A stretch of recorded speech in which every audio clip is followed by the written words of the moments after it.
Hello students, hope you all are doing good.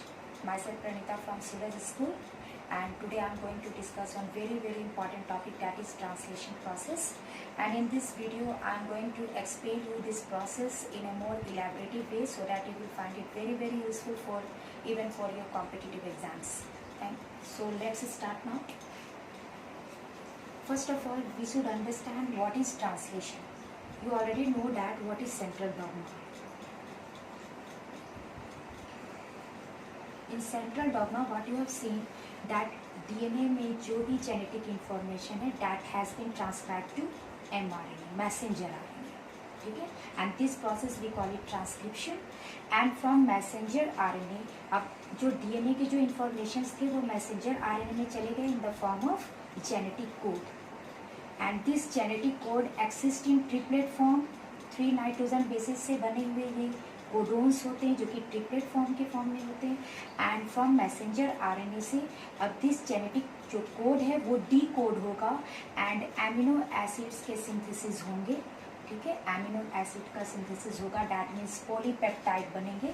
तो after decoding the genetic code which is present on the mRNA, there will be synthesis of polypeptide chain and this is only called protein synthesis. And this process is called translation. So we have to study this process in detail. So let me start कि आपको सबसे पहले मैं ये बता दूँ कि what are the raw materials which are required for translation process. So first of all, the raw material which is required is ribosome. You know that ribosome it is a platform where protein synthesis occurs. तो ribosome जो है वो 2 forms में होते हैं, that is 70S type and 80S type. 70S type means 70S type अगर बोलोगे तो ये क्या, इसके भी 2 सब यूनिट्स होंगे. वन इज लार्जर सब unit that is of 50S which is larger सब unit, and another one is a smaller subunit which is of 30S, smaller subunit. So यहाँ पे जो S है it stands for sedimentation rate, that is Swedberg constant. आप ये मत समझना कि फिर यहाँ पे एडिटिव फॉर्म में नहीं होते. 50S और 30S इसको आप ऐड कर 80S बनते, पर यहाँ एडिटिव फॉर्म में नहीं होता. यहाँ सेडिमेंटेशन रेट बताते हैं. आप इनडायरेक्टली बोल सकते हो ये डेंसिटी और साइज को इंडिकेट करते हैं. ठीक है. And in eukaryotic this is 70S type you will see in prokaryotes.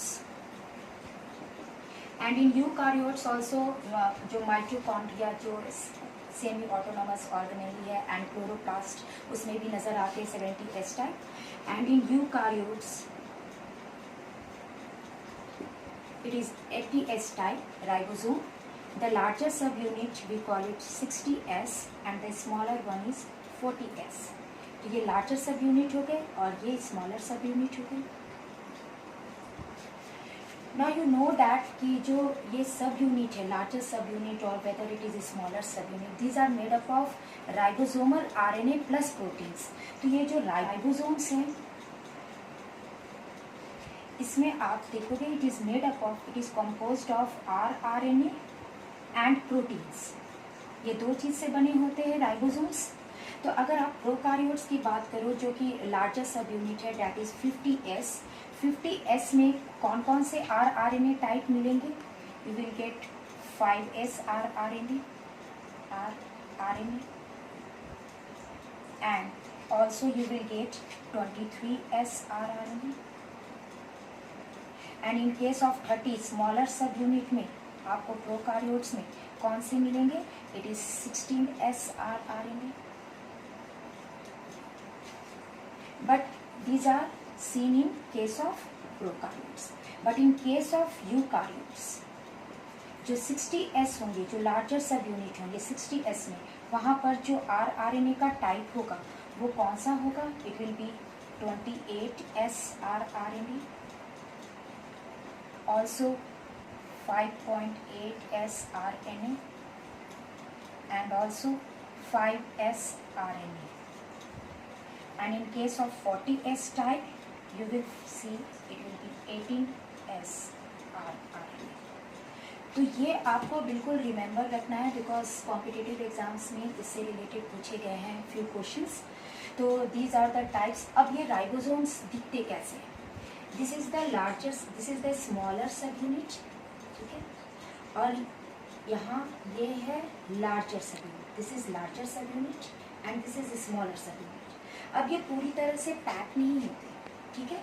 इनके बीच में सपोज यहाँ पर mRNA आएगा, बाइंड करेगा जिसमें अपने जेनेटिक कोड हैं, और यहाँ ये एंटर कैसे करेगा क्योंकि यहाँ पर एक आपके ग्रुप बने हुए होंगे जहाँ से ये एंट्री लेगा mRNA, राइट. तो mRNA यहाँ से एंटर करेंगे इस ग्रुप के थ्रू. क्लियर? ये पूरी तरह से पैक नहीं होते. तो this one is the larger सब unit of ribosome and this one is the smaller सब unit of ribosomes. So next raw material which is required for translation process is messenger RNA. Messenger RNA is very essential in the sense कि सारा genetic informations जो DNA से था वो genetic code के present जो genetic code के form में mRNA पे present है. तो यहाँ पर आपको मैं दोनों prokaryotes के messenger RNA and eukaryotes के messenger RNA के बीच में difference clear करती हूँ. and eukaryotes. In case of eukaryotes जो मैसेंजर आरएनए होंगे, आप जानते हो कि यहाँ पर सपोज ये हमारा पे यहाँ जेनेटिक कोड है. This one is genetic code. यहाँ पे कोडोन्स के फॉर्म में हमारा सीक्वेंस है. These are codons, right. Suppose and यहाँ पर AUG होगा, फर्स्ट इनिशिएटर कोडोन होंगे जिससे स्टार्ट होगा प्रोटीन सिंथेसिस. एंड यहाँ पर suppose this one is the last codon, we call it terminator codon. या तो ये UAA होगा, UAG होगा, और या फिर UGA के फॉर्म में होंगे. अगर ये तीनों में से कोई भी यहाँ पर कोडोन प्रेजेंट होंगे तो डैट मीन्स कि ये टर्मिनेशन कर देंगे ट्रांसलेशन प्रोसेस. नाउ इधर भी कुछ सीक्वेंसेस हैं and this one is the 5' end and this one is the 3' end. जो ये 5' end के जो इनिशिएटर कोडोन उसके पहले जो ये सीक्वेंसेस है और 5' end के जो पहले सीक्वेंसेस है, this region is called UTR. And here also the same, the 3' regions के जो बिफोर आपको सीक्वेंसेस दिख रहे हैं we call it UTR. UTR stands for untranslated regions. ये अनट्रांसलेटेड रीजन्स होते हैं UTR. नाउ अगर यूकारियोटिक आप mRNA की बात करो तो 5' एंड पर कैपिंग होते हैं और 3' एंड पे टेलिंग होते हैं. But this is not same. Capping and telling is absent in case of prokaryotes. वहाँ सिंपल आपको एक 5' एंड मिलेंगे, 3' एंड मिलेंगे. यहाँ पे आपके जेनेटिक कोड होंगे and the UTR regions will be present here, right? But there will be no capping and tailing seen in case of prokaryotes, क्योंकि वहाँ पोस्ट ट्रांसक्रिप्शनल जो चेंजेस है वो वहाँ प्रोकार्योट्स में करने की ज़रूरत नहीं पड़ी, क्योंकि वहाँ पर जो साइटोप्लाज्म है उसी में ट्रांसक्रिप्शन भी हो रहे हैं एंड साइमल्टेनियसली ट्रांसलेशन भी चलते हैं कपलिंग फॉर्म में, राइट. बट यहाँ पर क्या होता है, जो ट्रांसक्रिप्शन प्रोसेस होते हैं यूकार्योट्स में that is taking place in the nucleus, और जो ट्रांसलेशन प्रोसेस होंगे वो होंगे साइटोप्लाज्म में. तो हेयर 5' के पास कैपिंग होती है, डैट मीन्स की मिथाइल ग्वानोसिन ट्राइफॉस्फेट की या 7-MG भी बोल सकते हैं, इसकी कैपिंग होती है.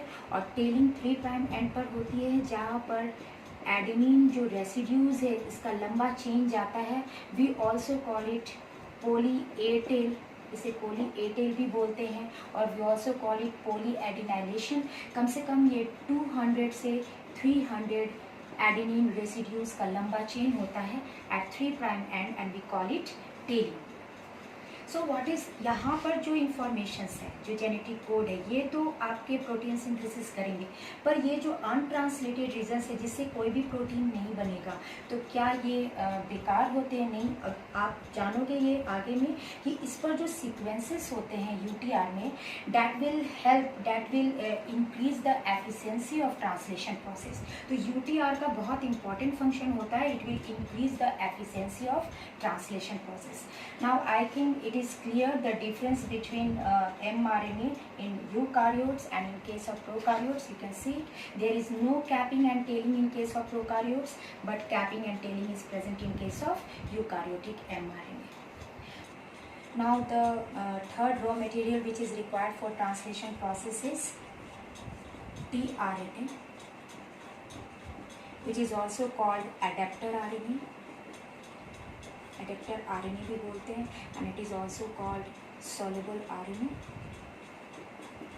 तो there is very important role which is played by tRNA, क्योंकि इसके पास एंटी कोडोन्स होते हैं and codons are present on mRNA. It will read the codons which are present on mRNA and accordingly he will try to keep all the amino acids in a sequence.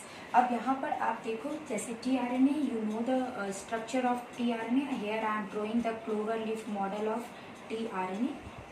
This is clover leaf model of tRNA which was given by Holle, and this is 3' end CCA, and here G, that is 5' end.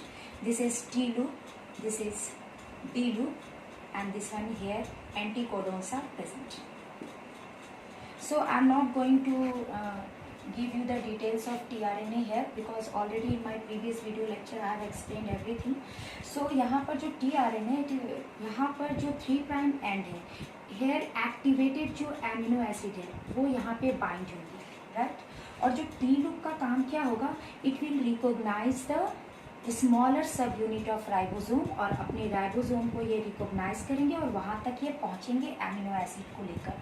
And what is the function of D loop? It is very very important. यहाँ it is the site for amino acid synthesis enzyme binding site. ये एक enzyme है और ये जो D loop है यहाँ पर एक वेरी इंपॉर्टेंट एंजाइम का बाइंडिंग साइट है. ये enzyme it will perform 2 very important functions in the translation process. ये amino acid synthesis enzyme not only it will recognize where the amino acid is present in the cytoplasm, ये सिर्फ recognize ही नहीं करेंगे कि amino acid कहाँ पर है cytoplasm में, but also it will activate the amino acid, ठीक है, and help it to bind with the tRNA. तो यहाँ पर amino acid synthesis का बहुत important role play होता है. And the next fourth raw materials required है, that is magnesium ions is also very very important. Also translation process is energy driving process, तो यहाँ पर GTP के फॉर्म में एनर्जी की ज़रूरत पड़ेगी, and GTP is equivalent to ATP, right? So all these are raw materials which are very very essential. Now before starting actual translation process, that is initiation, elongation and termination, we have to understand, before that we have to understand 2 more process. That is, first of all, the first process in translation, the first process include activation of amino acids. Activation of amino acids. In this what happens? This amino acid, one particular amino acid will bind with ATP, okay, in the presence of enzyme, that is amino acid tRNA synthesis. We have already discussed about this enzyme. It is present on the tRNA, and with the help of this enzyme, I am denoting this enzyme with E, and with the help of this enzyme, amino acid will combine with ATP, it will react with ATP, and A and P enzyme complex will be formed, and plus also pyramid phosphate will be released. तो इसमें आप देख रहे थे triphosphate था, तो एक monophosphate जो है एनर्जी के फॉर्म में एमिनो एसिड से कंबाइन कर गए और ये एक एंजाइम से मिलकर एक कॉम्प्लेक्स बन गया. This is now called activated amino acid. तो सबसे पहले एमिनो एसिड को एक्टिवेट किया गया एनर्जी देकर एटीपी के फॉर्म में, and now this activated amino acid, the second step is charging of tRNA. We also call it loading of tRNA. What happens in this activated amino acid, and with the help of same enzyme, activated amino acid will combine with tRNA to form AAtRNA,